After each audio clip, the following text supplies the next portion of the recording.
pendidikan adalah hak rakyat dan pelaburan negara. Di bawah Barisan Nasional, pendidikan tinggi telah diswastakan dan menjadi tempat bagi kroni yang menubuhkan IPTS untuk mengaut keuntungan. Jika keadaan ini tidak dibendung, ia akan meninggalkan dua kesan jangka panjang. Pertama, golongan muda akan terus terbeban dengan masalah keberhutangan yang berpanjangan. Dan yang kedua, di masa akan datang, hanya anak-anak dari keluarga yang berpendapatan tinggi yang mampu untuk melanjutkan pelajaran ke peringkat yang lebih tinggi. Akhirnya akan wujud diskriminasi dalam masyarakat kita, yang mana anak-anak dari keluarga yang berpendapatan rendah tidak mampu untuk melanjutkan pelajaran ke peringkat tinggi walaupun secara akademiknya mereka layak. Pakatan Rakyat menjanjikan untuk menghapuskan PTPTN dan menawarkan pendidikan percuma kepada semua rakyat yang layak. Berapa sebenarnya kos melaksanakan pendidikan percuma dan menghapuskan PTPTN ini? Ada 4 komponen pelaksanaan dasar ini. Yang pertama, menghapuskan PTPTN. Mengikut laporan PTPTN sendiri, sehingga tahun 2011, jumlah pinjaman yang telah dikeluarkan kepada peminjam telah mencecah 30 bilion ringgit. Sekiranya kerajaan menanggung jumlah ini apabila PTPTN dihapuskan, jumlah ini boleh dibayar dalam tempoh 20 tahun pada kadar 2 bilion setiap tahun. Komponen yang kedua ialah untuk menghapuskan yuran yang kini ditanggung oleh pelajar-pelajar IPTA. Mengikut belanjawan 2013, terdapat 465,103 orang pelajar di semua IPTA di Malaysia. Yuran yang ditanggung oleh pelajar-pelajar tertakluk kepada IPTA masing-masing, tetapi puratanya adalah RM1,700 seorang setiap tahun. Maka kalau yuran ini dihapuskan, jumlah yang akan ditanggung oleh kerajaan adalah 465,103 orang pelajar didarab dengan RM1,700 setahun. Jumlah keseluruhan adalah RM791 juta setahun.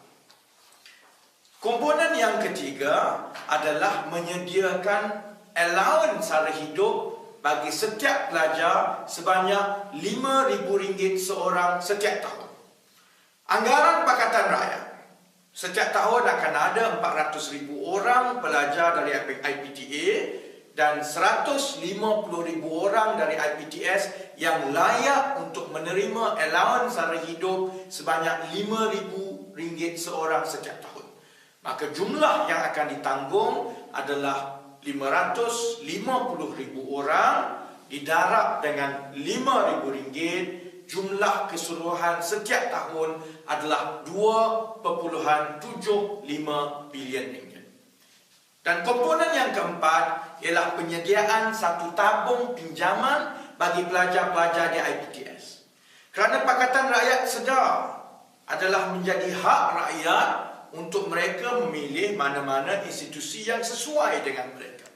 Pada masa yang sama juga, Kerajaan Pakatan Rakyat kelak akan mengambil sedikit masa untuk menambah tempat-tempat di IPTA agar lebih ramai pelajar boleh memasuki IPTA dan bukannya IPTS.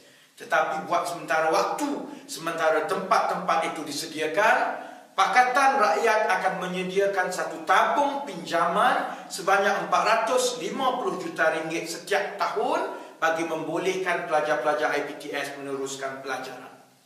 Apabila keempat-empat komponen ini digabungkan, maka kos keseluruhan setiap tahun, hapus PTPTN 2 bilion, menyediakan yuran percuma 791 juta, untuk menyediakan allowance sara hidup RM5,000 seorang setiap tahun, kosnya 2.75 bilion, dan tabung pinjaman IPTS sebanyak 450 juta. Maka kos keseluruhan untuk melaksanakan pendidikan percuma dan menghapuskan PTPTN adalah sebanyak RM6 bilion setiap tahun. Persoalannya, Jika kos tahunan untuk melaksanakan pendidikan percuma adalah 6 bilion ringgit setiap tahun, mampukah kita menanggung kos ini? Sebab itu kita kena bandingkan dengan projek dan perbelanjaan yang kini ditanggung oleh Kerajaan Barisan Nasional. Barisan Nasional melancarkan dan membangunkan projek hartanah mewah di tengah Kuala Lumpur yang dipanggil Tun Razak Exchange yang jumlahnya 23 bilion ringgit. Ini mampu ditanggung oleh Barisan Nasional. Kita juga sedang menyaksikan projek MRT dilaksanakan oleh Barisan Nasional. Kos keseluruhannya adalah 80 bilion ringgit, juga mampu ditanggung oleh Barisan Nasional. Sebab itu jika kita bandingkan 6 bilion ringgit untuk pendidikan percuma, apabila kita bandingkan dengan projek-projek besar seperti ini, Pakatan Rakyat yakin kita mampu untuk melaksanakan pendidikan percuma. Kerana hendak Seri Budaya, tak hendak Seri Budaya.